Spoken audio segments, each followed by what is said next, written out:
9 मुकदमात में हमारे 39 अरकान पार्लियामेंट की नाअहली का खतरा है।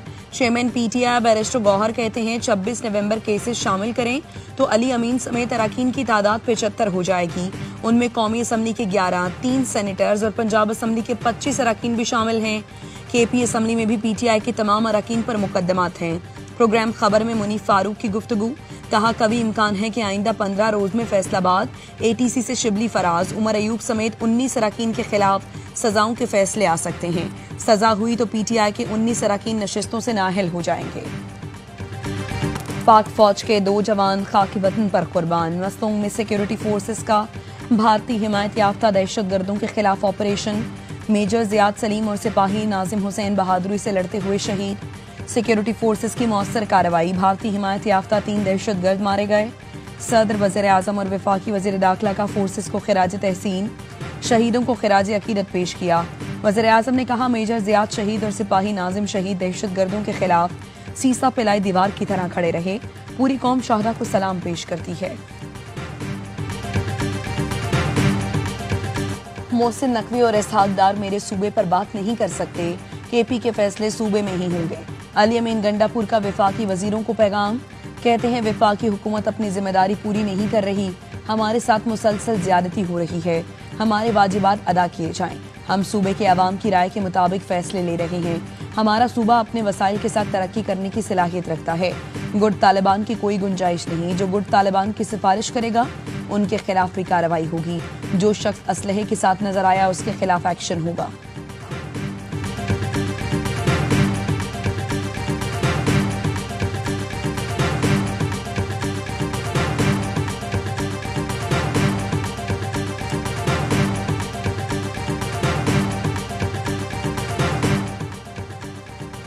दहशतगर्दों के खिलाफ तमाम वसाइल इस्तेमाल होंगे।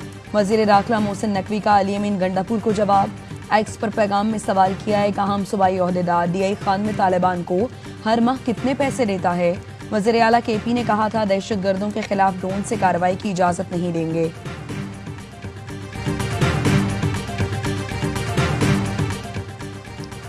वज़ीर आज़म हाउस में कबायली अमायदीन का जरगा, मौलाना फजल रहमान की सरबराही में जम अजला के कबायली अमायदीन की शिरकत। वज़ीर आज़म ने कहा जमशुदा अजला में अमन अमान का क़याम हुकूमत की अव्वलीन तरजीह है। सिक्योरिटी फोर्सेस, पुलिस और दीगर इदारों के जवान जाम शहादत नोश कर रहे हैं। पाकिस्तान को अमन का गहवारा बनाने के लिए तमाम मकातब फ़िक्र के अकाबरीन को मिलकर अपना किरदार अदा करना होगा। वज़ीर आज़म का मेडिकल कॉलेजेस, इंजीनियरिंग यूनिवर्सिटीज़ में जम अजला का कोटा बहाल करने का ऐलान। बजट में खती रकम भी मुख्तस की जाएगी। क़यामत खेज़ सैलाबी रेला तबाही की दास्तान छोड़ गया। पत्थरों के साथ आने वाला रेला सब कुछ खसुक की तरह बहले गया। कीचड़ में फंसी गाड़ियां हौलनाकी की बयान कर रही हैं। एनी शाहिद ने बताया सैलाबी रेले में हमारी गाड़ी डगमगाई, पुलिस और मकामी लोगों ने रेस्क्यू किया और पहाड़ पर खींच दिया। अपनी आंखों के सामने लोगों को डूबते देखा। 17-18 गाड़ियां बेरहम रेले की नजर हुई। गिलगित बल्तिस्तान में आबी रेलों और स्लाइडिंग से हर तरफ तबाही। सड़कें बह गईं, पुल टूट गए, फसलें मुतासिर हुईं। 100 से जायद घर मलियामेट हो गए। फंसे हुए 300 से जायद सयाहों को रेस्क्यू करके गिलगित, स्कर्दू और चल्लास मुंतकिल कर दिया गया। तर्जुमान गिलगित हुकूमत फैजुल्लाह फिराक कहते हैं रेस्क्यू ऑपरेशन जारी है। अब तक 7 लाशें निकाली जा चुकी। सैलाबी रेले में बह जाने वाले 3 साल के अब्दुल हादी की लाश मिल गई। लोधरा की डॉक्टर फैमिली के लिए सयाहत सानहा बन गई। स्कर्दू से वापसी पर डॉक्टर साद इस्लाम की बीवी, भाई और बेटा सैलाबी रेले में बह गए। 3 साल का अब्दुल हादी और डॉक्टर मशील गिरब बचाने के लिए जाने वाला फहद इस्लाम भी रेले की नजर हो गया। फहद इस्लाम और डॉक्टर मशील की नमाज जनाजा लोधरा में अदा कर दी गई। नमाज जनाजा में अहम शख्सियात शरीक हुई। 3 साल के अब्दुल हादी की मैयत भी लोधरा पहुंचाई जा रही है।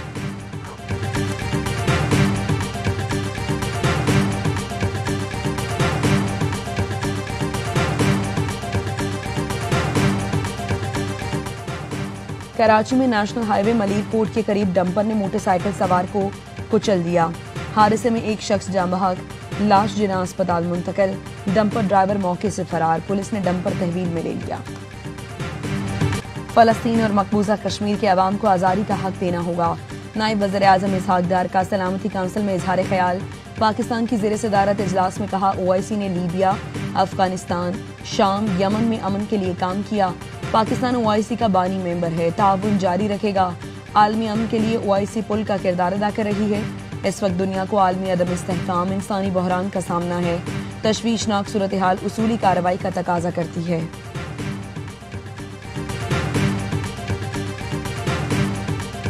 Senator Mohammad Ishaq Dar is on an official visit to the United States to attend the high-level signature events of Pakistan's UN Security Council presidency in New York, as well as for certain important engagements in Washington. نائب وزیر اعظم اسحاق ڈار آج امریکی وزیر خارجہ Marco Rubio سے ملاقات کریں گے۔ ترجمان دفتر خارجہ شفقت علی خان نے کہا اسحاق ڈار اعلیٰ سطح کی ملاقاتوں کے لیے امریکہ کے دورے پر ہیں۔ پاکستان اور امریکہ کے درمیان تجارتی معاہدے پر جامع بات چیت ہو رہی ہے۔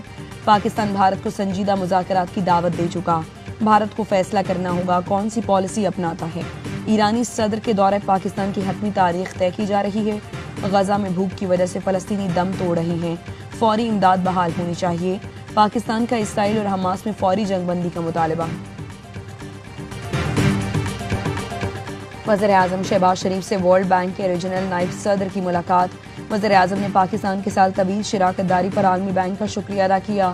سینتاس معاہدے پر جائز موقف کے لیے عالمی بینک کی اصولی حمایت کو سراہا۔ بین الاقوامی قانون کی پاسداری اور علاقائی امن کے لیے عزم کا اعادہ کیا۔ عثمان دیون نے پاکستان کی جاری میکرو اکنامک بحالی کی تعریف کی۔ ادارہ جاتی اصلاحات اور جامع اقتصادی ترقی کے فروغ میں پاکستان کی مضبوط قیادت کو اہم قرار دیا۔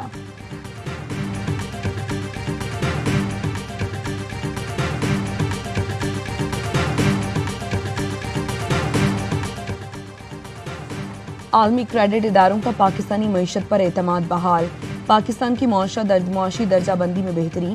S&P گلوبل ریٹنگ نے پاکستان کی ریٹنگ ایک درجہ بہتر کر کے B- کر دی۔